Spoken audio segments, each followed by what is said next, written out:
Bonjour à tous les amis et bienvenue dans cette nouvelle vidéo, j'espère que vous allez bien. Dimanche dernier, c'était le premier match de National 4 entre mon équipe de Fournon-Rep et le club de Lille Métropole Chess. À cette occasion, j'ai pu jouer contre la maître feed féminine Oriane Soubirou, donc du club de Lille Métropole Chess, qui a 2102 de Elo. Et j'ai gagné la partie, et comme la partie était assez sympathique, je me suis dit que ça pouvait être sympa de vous la montrer. Il y a quelques mois, j'avais fait les analyses de mes parties de l'Open de Fournon-Rep, et je trouvais que c'était sympa de faire des petites analyses de parties, surtout que la partie, j'ai trouvé quand même assez clean. J'ai d'ailleurs eu les félicitations de mon ancien entraîneur Wade, qui a vu la partie et qui m'a félicité, donc je suis assez content, et je me suis dit que ça pouvait être sympa de vous la montrer. Surtout qu'elle est plutôt clean, je trouve. Si cette vidéo vous plaît, n'hésitez pas à liker et à vous abonner, et tout de suite, l'analyse de la partie.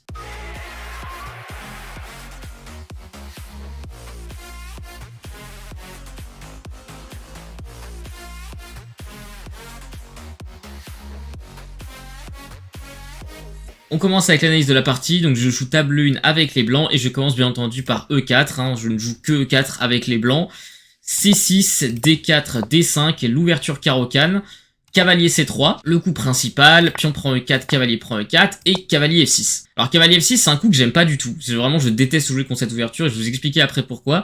Les coups principaux dans l'ouverture carreau-canne c'est cavalier D7 qu'on appelle la carreau-canne Karpov, et fou F5 qui donne lieu à des positions que j'aime beaucoup jouer avec les blancs. Ces deux coups étaient les coups principaux pendant très longtemps, mais depuis plusieurs années, le coup cavalier F6 s'est beaucoup popularisé, je le vois énormément sur internet. C'est actuellement je pense le coup le plus populaire dans la carreau-canne à ce moment-là, et c'est un coup que j'aime pas du tout parce qu'en fait, quand on la regarde de loin, on a l'impression que c'est très douteux à jouer côté noir, et en fait il se trouve que c'est très correct, et c'est très difficile à réfuter surtout, et je pense que c'est pour ça que ça me rend un peu fou d'ailleurs, c'est que ça a l'air d'être de la merde, mais ça en est pas tant que ça, et donc ça m'embête un petit peu, voilà. Et donc, ça force un peu cavalier prend F6, parce que on va pas reculer le cavalier, ce serait stupide. Donc, cavalier prend F6 échec, E prend F6. Il existe aussi des variantes avec G prend F6, mais c'est beaucoup plus rare que de jouer E prend F6. Et donc là, il y a un changement dans la structure de pions, et qu'est-ce qu'on remarque? On remarque que les blancs ont une majorité de pions à l'aile dame, et que les noirs ont une majorité de pions à l'aile roi. Cependant, la différence majeure entre ces deux majorités de pions, c'est que la majorité de pions à l'aile dame des blancs, elle est exploitable, et elle va permettre de créer un pion passé en avançant le pion D, qui est actuellement un pion candidat, et la majorité des noirs à l'aile roi, elle n'est pas exploitable, mais en contrepartie, elle offre plein de perspectives hyper intéressantes. Déjà, pour commencer, le roi noir, quand il aura fait petit roc, sera extrêmement bien protégé. C'est très difficile pour les blancs d'attaquer un petit roc avec 4 pions devant. Et la deuxième chose, c'est que les noirs vont avoir pour idée de créer des attaques sur le petit roc blanc en développant leur fou en D6, en leur fou en E6. On va peut-être avoir la dame en D7 ou en C7 qui va créer une batterie pour attaquer le petit roc des blancs. On peut avoir des idées de cavalier D7, cavalier F8, cavalier E6, cavalier G6 pour viser la case F4 qui est vraiment un coup thématique. On peut pousser le pion F et l'envoyer tel un bélier, le pion H également. Il y a plein de motifs d'attaque avec les noirs dont il faut se méfier avec les blancs. Et donc tout l'enjeu de la position, c'est est-ce que les noirs arrivent à remporter la partie en créant une attaque suffisamment dangereuse pour prendre l'avantage, ou est-ce que les blancs vont réussir à sécuriser leur position et à faire valoir leur pion de plus, puisque le pion D4 est techniquement un pion de plus, puisque c'est un pion qui peut devenir un pion passé là où les noirs n'ont pas ce luxe. J'ai continué ensuite par cavalier F3 qui est un coup de développement tout à fait logique, c'est la case naturelle du cavalier, ça défend le pion D4, fou D6 de la part des noirs, fou D3, petit roc, et fou G4.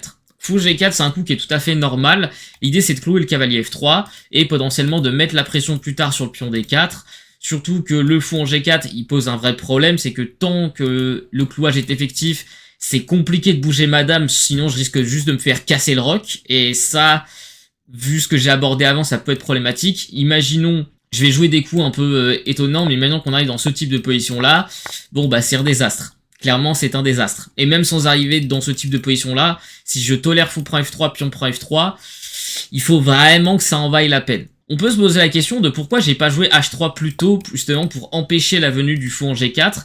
Il y a deux raisons à ça. La première, c'est que j'ai envie de mettre mon roi à l'abri assez rapidement, parce qu'un coup comme tour 8 pourrait rapidement s'avérer gênant avec des thèmes d'échec et de clouage. Je serais obligé de mettre mon fou en E3, et ça peut commencer à être bizarre, parce que imaginons tour 8, fou E3, F5, petit roc et F4, et là les noirs je pense ont déjà pris l'avantage dans cette position. Bon, même si l'ordinateur me soutient que c'est pas le cas, ça reste quand même beaucoup plus agréable à jouer côté blanc je trouve, et côté noir. Le deuxième problème de jouer H3 rapidement, c'est qu'après fou E6, petit roc et dame D7, il peut y avoir des thèmes de sacrifice sur le pion H3, et c'est très difficile à défendre. Je vais être dans des thèmes de réseau de perpétuel, voire des réseaux de maths, et c'est vraiment pas quelque chose qu'on a envie. Je dis pas que c'est mauvais, je dis juste qu'il faut se méfier quand on joue ce type de coup, parce que dans ce genre de position, ça peut aller très très vite. Donc après fou G4, j'ai quand même joué H3, parce que ça pose une question au fou, et ça lui force à prendre une décision. Est-ce que tu retournes en E6? Est-ce que tu repars en H5? Si le fou repart en E6, bon déjà il n'y a plus de clouage, donc ça veut dire que le coup H3 aura servi à quelque chose, et surtout après un coup comme tour E1 qui retransposerait dans une des parties que j'ai joué dans l'open de four dans Web, et dame D7, je peux jouer tour E4, et ici il n'y a pas fou prend H3 parce qu'il y a tour H4, et tour H4 ça attaque le fou H3, ça attaque le pion H7, et donc là il y a des thèmes, par exemple sur fou prend G2 qui serait une gaffe, il y a fou prend H7 échec, roi H8 et fou F5 échec, et j'ai une grosse attaque, et là même je gagne la dame, mais même sans ça, si le fou repart en E6, bah j'ai toujours fou prend H7, roi H8, et c'est déjà difficile pour les noirs. On sent déjà que j'ai une vraie attaque, et là dans cette position là, l'ordi me met déjà gagnant. Alors vous voyez un petit peu, ça se voit pas forcément, mais la position est déjà gagnante. Et là, l'ordi m'affiche... bon, je sais pas à quel point l'ordi dit vrai, mais vous voyez à quel point ça peut être très compliqué ce type de position. Donc tout ça, il faut se méfier un petit peu. Elle est partie en H5, qui est un coup plutôt naturel. L'idée de fou H5, c'est simple, hein, c'est tout simplement de clouer le cavalier. Donc on maintient le clouage, mais on s'enlève du coup ces idées de sacrifice en H3. Donc j'ai forcé le fou à prendre une décision. Plus tard, éventuellement, le fou pourrait revenir en G6 pour s'échanger contre le fou D3. Ce qui serait un échange qui serait pas forcément mauvais pour moi, dans la mesure où son fou a déjà bougé 1, 2, 3 fois, et mon fou a bougé qu'une seule fois. Donc si elle repère un temps à prendre le fou, ça me ferait gagner quand même pas mal de temps. J'ai joué tour E1, qui est un coup tout à fait classique. Je m'attendais à ce qu'elle joue directement tour E8 pour contester la colonne, mais elle l'a pas fait. Sur quoi j'aurais répondu soit fou E3, soit tour E3 comme ce que j'ai joué plus tard dans la partie. Au lieu de ça, elle a décidé de jouer KD7, qui est un coup tout à fait classique, un coup de développement, et comme je l'ai dit, ça peut préparer cavalier F8 par la suite. C'est son chemin naturel, hein. C'est un peu comme dans les Espagnols avec les Blancs, où le cavalier il fait un chemin pour naviguer sur ce type de case. C'est une manœuvre tout à fait classique. J'ai décidé de jouer C4 dans cette position et pas C3. En fait, j'ai pas besoin de consolider mon centre dans cette position parce que elle a entassé les pièges sur la colonne D. Donc ça veut dire que pour qu'elle puisse menacer le pion D, il faudrait qu'elle joue tour E8, cavalier F8, fou C7. Et là, à cet instant-là, elle commencerait à menacer dame prend D4. J'ai largement le temps de voir venir, de jouer un coup comme fou E3. Ou même de jouer fou C2 plus tard. J'ai largement le temps de voir venir. Et en plus, comme je vous l'ai dit, je dois valoriser mon pion de plus. Et donc C4, ça peut préparer D5 pour justement avoir mon fameux pion passé qui serait du coup un vrai atout dans ma position. Elle a joué tour 8 ici, et j'ai répondu par tour E3. Alors pourquoi tour E3 ? Parce que sur tour prend E3, qui est le coup de la partie, j'ai fou prend E3, donc ça me fait gagner un temps. Autre chose, ça défend le cavalier, donc ça veut dire que potentiellement dans ce type de position, je peux envisager de bouger la dame, et donc sur fou prend E3, même si je reprends du pion G par exemple, ou si je reprends de la tour, je pourrais reprendre de la tour, et sur tour prend E3 d'abord, je pourrais peut-être reprendre du pion. Ça permet de faire des choses, ça permet d'être flexible. Alors ici, il n'y a pas fou F4, hein, parce qu'il y a juste tour prend E8, dame prend et fou prend F4. Merci pour la pièce. Donc ici, c'est fou F4 n'est pas possible. Je m'attendais à un coup comme dame C7, justement, pour menacer plus tard fou F4, mais il y a tout simplement dame E2 ici. Et en fait, il n'y a juste pas de problème. En fait, ça va retransposer à peu près dans la partie, donc pas de problème. Et donc elle a joué tour prend E3, fou prend E3. Donc là, je suis plutôt bien, j'ai pas mal de pièces développées, j'ai le centre. Et son attaque, pour le moment, n'a pas l'air de... elle a pas spécialement l'initiative dans cette position. Elle menace pas grand chose. Donc, je suis assez tranquille de faire ce que je veux. Donc, elle a joué cavalier F8. Donc, elle continue dans sa manœuvre. Là, l'ordi recommande fou E2. Mais c'est pas le coup que j'ai joué. En fait, j'ai joué un coup qui est très direct. J'ai joué le coup D5. Et le coup D5, en fait, il y a une menace. Toute simple. C'est de jouer C5. Imaginons un coup comme tour C8 qui sert à rien. L'idée, c'est de jouer C5. Fou bouge, par exemple, par exemple en B8, et là il y a D6, et ça c'est juste le rêve en fait. Si je peux avoir une position comme celle-là, c'est juste déjà terminé. Le pion D6 est trop fort, le pion C5 je pourrais toujours le soutenir avec B4, donc j'aurai toujours ce duo de pions qui sera infernal, et ce duo de pions là il est incroyablement fort. Je pense que c'est visuel, que j'ai pas forcément besoin de vous le montrer, mais vous voyez bien que ce duo de pions il est incroyablement fort, et donc elle peut pas vraiment tolérer que je puisse pousser le pion en C5, et je peux même avoir une autre menace dans cette position. J'avais une autre idée dans cette position, c'était quoi déjà? Peut-être, non c'était pas de jouer à dame C2, mais j'avais une idée. J'avais une autre idée, mais je sais plus c'est quoi. Sur fou prend F3, il y a dame prend F3, donc ça, il n'y a pas de problème. Donc il y a la prise en D5, pion prend D5, et j'ai mon fameux pion passé, hein, le fameux pion passé dont je vous mentionnais tout à l'heure. Et donc ce pion passé, c'est un véritable atout. Donc elle a joué dame 7, qui est un coup tout à fait classique. Moi au début, ce que je me disais, c'est peut-être son idée, ça allait de jouer fou C5 pour échanger les fous de case noire. Et puis j'ai réfléchi, je me suis dit qu'en fait, ce serait peut-être plutôt à mon avantage d'échanger les fous de case noire, parce qu'en fait, son fou, il bloque mon pion D5. Donc si on échange les fous de case noire, ça m'arrange un petit peu. Donc là, je me suis dit, je sais pas trop quoi faire. J'ai pas trop d'idées de comment déclouer mon cavalier. Tant que son cavalier en F8, les idées à base de dame C2, ça marche pas trop. G4, j'ai pas envie de le jouer parce que c'est une horreur. Donc, je me dis que je peux améliorer ma position. J'ai encore ma tour qui joue pas, donc je vais jouer tour C1. Donc tour C1, ça prend la colonne C. Donc sa tour qui a pas vraiment d'avenir pour le moment, elle peut pas venir en C8, et en plus de ça, il y a toujours le fou qui menace le pion A7, donc elle a joué A6 dans cette position. Et là, c'est le moment de la partie qui est un petit peu compliqué, je sais pas trop comment avancer, et je me suis dit que je pouvais continuer à améliorer ma position. C'est ça que j'ai joué un coup comme tour C4. Alors tour C4, c'est un coup qui peut paraître un peu bizarre, parce que la tour, on sait pas trop ce qu'elle fait en 4ème rangée. Je me suis dit qu'il y a des idées de tour E4 qui peuvent arriver. J'avais aussi des idées de jouer éventuellement dame C2 plus tard, et de jouer avec tour C8 et de m'incruster dans sa position. Alors B5, je pense que c'est pas terrible à cause de tour C6 justement. Je pense que la tour en C6 elle est bien. Si j'arrivais à changer ce fou de case noire, derrière le pion il va avancer tout seul, et si ce pion il commence à avancer, il va être vraiment très dangereux. Donc tour C4 c'est un coup que j'aime bien. Et là elle a joué fou G6. Et à ce moment-là, je me dis, ok, mon cavalier, il se décloue. Là, je me dis, ok, mon cavalier se décloue, c'est pas mal. Et je vais jouer un coup qui est un peu bizarre, qui est probablement pas très bon, c'est cavalier H4. Et donc là, cavalier H4, deux choses. Déjà, ça peut menacer cavalier prend à certains moments. Ça peut préparer cavalier F5 justement pour essayer de chasser le fou. Inconvénient, ça laisse dame E5. J'ai joué G3 tempo. Le coup G3, c'est un coup qui est très responsable. Bon, déjà, forcément, la menace, c'est dame H2. Je sais pas, imaginons sur un coup lambda, genre B3, dame H2 échec, roi H1, dame H1 échec, dame prend, roi prend et fou prend, et bon, c'est une catastrophe. C'est pour ça que je peux pas me permettre justement de laisser un coup comme dame H2. Ceci dit, le coup G3, c'est un coup de foutage de gueule parce que ça laisse dame prend B2. Alors, j'ai aussi pas mentionné un truc. Donc déjà, sur dame prend D5, il y a tour D4, et sur dame prend A2, tour prend... bon, je peux faire cavalier prend et tour prend D6. Et je pense que ça va. C'est-à-dire qu'il y a 3 pions pour la mais j'ai beaucoup de jeux, donc je pense que ça devrait aller. Mais du coup, la question qui se pose, c'est il y a quoi sur dame prend B2? Et bah sur dame prend B2, la vérité, c'est que j'avais pas forcément tout prévu quoi faire. L'idée, en fait, de la position, c'est que je me dis qu'en fait, j'ai beaucoup de jeux avec mes pièces, et que sa dame, en vrai, elle est pas si bien placée. Et qu'en fait, le pion, enfin le fait d'aller chercher le pion B2, c'est un peu de perte de temps. Là, la position m'est toujours égale malgré le fait que je viens de donner un pion. Alors, c'est compliqué à dire. Sur A4, bah, imaginons dame E5. Cavalier prend, imaginons pion prend. Et là, ça joue. Genre, en vrai, ça joue. C'est-à-dire que oui, dame B1. Et je sais pas vraiment si j'aurais trouvé tous ces coups-là. Genre, à vrai dire, je sais pas. Mais en fait, le fait d'avoir joué G3 tempo, c'était pour lui faire croire que j'avais tout, alors qu'en fait, j'avais pas forcément tout. Je sais pas comment vous expliquer, mais en gros, G3, c'était vraiment du bluff. J'ai joué G3 tempo, en me disant qu'il y avait un facteur qui pouvait la faire paniquer. En fait, je me suis dit, elle a pas joué tous les coups les plus ambitieux depuis le début de la partie, et je me suis dit, il y a peut-être un monde où ça la perturbe. Donc du coup, elle a joué F5, que je trouve qui est une catastrophe. Genre vraiment, le coup F5, je le trouve dégueulasse. En fait, son fou G6, il est immonde, et c'est un coup qui ne fait rien. Donc ça avance pas dans la position, genre t'as pas de menace supplémentaire. Donc en fait je comprends pas trop l'intérêt du coup F5, et donc bah moi je me suis dit je vais jouer dame D2. L'idée du coup dame D2 elle est simple, c'est que je protège mon pion B2, il y a toujours pas dame prend D5 à cause de tour D4. Donc ça déjà c'est un premier truc.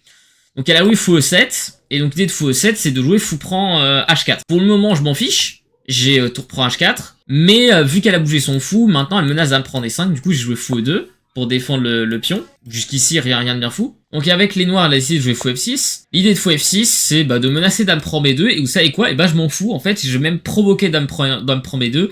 J'ai donc joué fou F4. Donc l'idée elle est simple, j'attaque la dame, et en fait le truc c'est qu'elle peut pas vraiment faire quoi que ce soit. Genre imaginons, elle repart en E8, c'est triste, bah juste j'ai D6, et là on commence à rentrer dans un massacre. C'est-à-dire que la tour va arriver en C7, et ça a l'air plus ou moins terminé là déjà. Même tour C7 direct est un coup candidat. Il y a plein de choses à faire dans cette position pour moi. Donc si elle veut justifier son coup fou F6, elle doit faire dame prend B2. Donc après dame prend B2, fou prend B2. J'ai la pointe tour B4 qui va récupérer le pion B7. Qu'elle a joué fou C3, tour prend B7. et tour D8. Alors, ce que j'ai joué, c'est pas le meilleur. Apparemment, fou C4 est le meilleur coup ici. Possible, honnêtement. L'idée, c'est qu'on va menacer peut-être D6 plus tard. Mais j'avais vu un truc. J'ai vu un truc qui, moi, m'a beaucoup convaincu dans la position. C'est qu'en fait, j'ai eu fou prend A6. Et après, tour prend D5, fou C4 maintenant. Et qu'est-ce qu'on remarque? C'est que le pion F7, il est sous pression. Et imaginons un coup comme tour D4. Qui pourrait être une idée. Et j'avais vu un truc qui m'avait pas mal plu. Ici, il y a cavalier prend G6 qui est magnifique. L'idée de cavalier prend G6, c'est simple. Sur cavalier prend G6, il y a fou prend F7 échec. Sur tour prend C4, il y a cavalier E7 échec qui est rigolo. Il y a cavalier E7 échec qui est rigolo. Et après roi A8, il y a tour B8. Et en fait, ouais, vous sentez un peu la douille ou pas? Vous la sentez? Et bah voilà, c'est ce genre de position qui m'a beaucoup plu quand j'ai joué fou prend A6. Et donc elle a joué tour D7 pour essayer d'échanger les tours. Sauf que je vais pas échanger les tours, ma tour est trop forte. Tour B8, donc cloue le cavalier E6. Donc là, son cavalier F8 ne bouge plus, son fou F5 ne bouge, son fou G6 ne bouge plus. Elle peut pas bouger son pion H. C'est-à-dire si elle bouge son pion H pour donner une case à son fou est perdu. Si elle joue fou H5, il y a cavalier prend F5. Donc là déjà, il y a une vraie pression dans la position. Et donc là, à ce moment-là, je sens que je vais gagner cette partie. Ça se voit, j'ai le pion A qui est magnifique, j'ai mes fous qui sont beaucoup plus actifs. Le cavalier, même s'il est un peu hors jeu en H4, dans le pire du pire, il peut aller s'échanger en G6. Donc honnêtement, à ce moment-là, je suis très confiant. Donc elle décide de jouer fou F6. Donc l'idée de fou F6, c'est potentiellement d'échanger le cavalier H4. Il y a aussi une autre menace qui peut être intéressante, c'est tour D4. Parce que si elle met sa tour en D4, elle menacera à la fois fou prend H4, pion prend et tour prend fou. Et du coup, elle menacera aussi de l'autre fou, donc je dois quand même faire attention. Ici, en cette position, j'ai décidé de jouer fou E3. Donc l'idée de fou E3, elle est assez simple, hein, c'est de menacer un coup comme fou C5 pour aller justement titiller le cavalier en F8.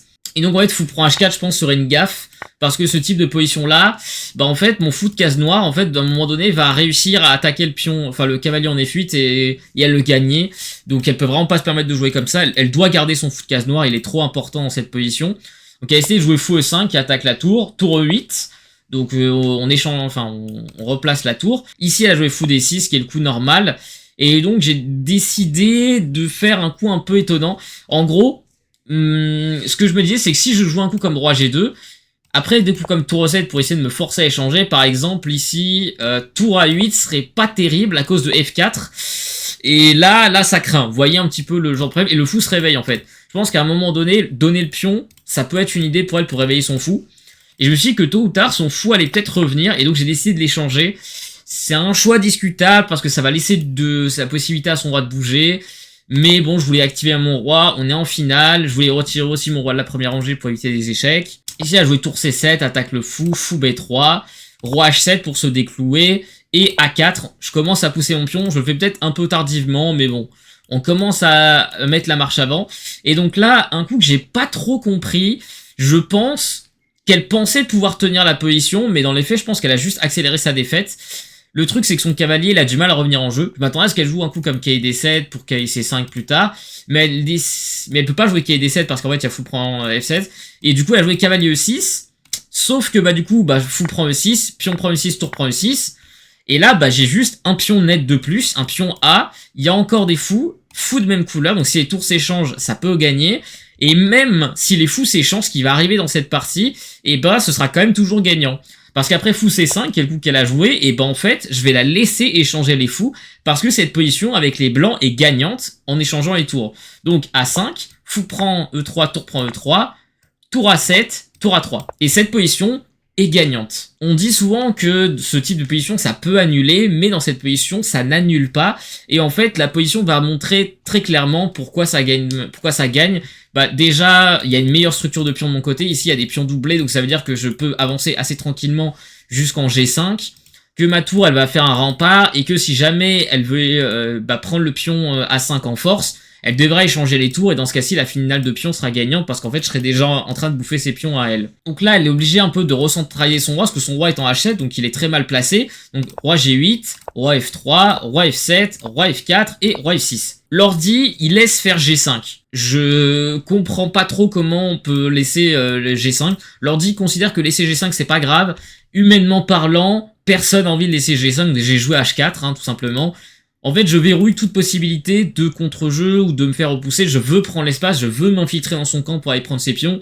Et donc ici, G5 est complètement impossible pour elle. Donc elle va tournicoter, tour A6 pour bloquer le pion, tour A4 et roi E6. À ce moment-là, je suis sûr à 99% que je vais l'emporter, parce que justement, je vais pouvoir réussir à gratter un pion ou deux. Donc je commence par roi G5. L'idée de roi G5, c'est d'aller gratter le pion G6, bien entendu, donc roi E5, c'est le coup logique. Et là, un coup que j'ai adoré jouer, c'est tour F4. Le coup tour F4, il est très beau. Déjà, sur tour prend A5, il y a roi prend G6, menace tour prend F5 échec, menace roi prend G7, et avec 2 pions de plus sur la même aile, ça va gagner tranquillement. Donc, ça marche pas. Sur tour F6, j'avais prévu de jouer F3, qui est, je trouve, magnifique. Et l'idée de F3, elle est incroyable, c'est que sur roi D5, bah, je peux faire H5 ici, et sur pion prend H5, j'ai tour prend F5 échec, et ça gagne forcément. Parce qu'après tour prend, roi prend, elle va devoir stopper mon pion, je vais pouvoir bouffer les siens, et ça c'est gagné. Donc, après tour F4, elle a décidé de jouer tour D6, qui est un coup de temporisation, sur quoi j'ai joué le logique H5, hein, pour forcer le passage, et après pion prend H5, tour prend F5 échec, roi E6. Alors ici, je pense qu'il y a plein de coups qui gagnent, je crois que l'ordi avait recommandé roi G6, c'est un peu acrobatique, je suis pas très fan, j'ai joué tour B5. L'idée de tour B5, c'est que ça peut menacer tour B6, et si j'échange les tours avec le pion de ce côté-là, ça va gagner tranquille. Roi F7, et là, j'ai décidé d'accélérer un petit peu. Je prends pas le pion tout de suite, je pourrais prendre le pion tout de suite, mais j'ai pas envie. J'ai essayé de faire tour B7 échec, roi F8, et roi prend H5 maintenant. Et donc là, sur tour D5 échec, il y a la partie, roi G6, et là on pourrait se dire, ouais, mais sur tour D6 échec, tu fais quoi? Et bah roi F5, tour D5 échec, et roi E6, et là c'est même pire que la position de tout à l'heure, parce que après tour prend A5, mais juste tour B8 mat, en fait. Et donc en fait, la raison pour laquelle ça marche, enfin, la raison pour laquelle ça fonctionne, c'est qu'elle est obligée de faire tour prend A5 ici, et donc tour F7 échec, elle peut jouer roi E8, elle peut jouer roi G8, ça change pas grand chose. Roi G8, tour prend G7 échec, roi H8, tour F7, menace mat au passage, roi G8, et là, la position est complètement gagnante. Ça gagne facile. J'ai 2 pions de plus liés, en finale de tour, ça gagne tranquille. Avec ou sans le roi, c'est-à-dire que si mon roi était coupé, ça gagne, et là, avec la position actuelle, c'est super facile, et je vais vous montrer très vite comment on gagne, ça gagne, pas de problème.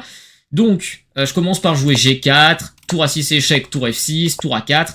La technique, elle est simple, on commence par avancer les pions le plus loin possible. G5, tour A7, F4, tour A2, tour B6, menace mat au passage, ça mange pas de pain, tour A8, F5, roi H8, F6, et il y avait sûrement plus rapide pour gagner, mais la méthode que je vais employer, c'est la méthode la plus simple.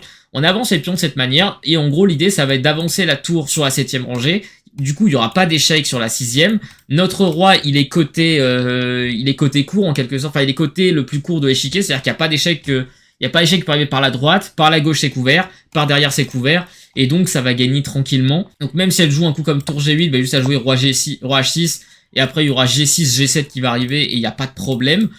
Donc ici, j'ai joué, donc elle a joué tour F8, tour B7, tour G8 échec, roi H6, tour D8.